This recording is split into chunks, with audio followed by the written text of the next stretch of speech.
How's it going, internet friends? I just wanted to take a second and show everyone my just a few of my 5 dial boxes.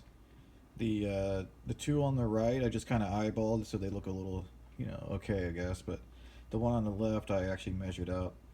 And if you notice, a couple of them actually have two input and output jacks. And one of the main reasons for that is I like to take my servitors that I make and splice them with attributes from other spirits, and it takes 2 to 3 weeks to do just one.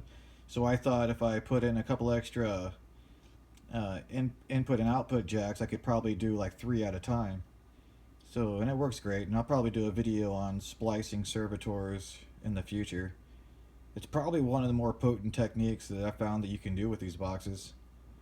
And I like the 5 dial boxes. The 5 dial boxes and the 6 dial boxes are kind of my favorite ones to make right now.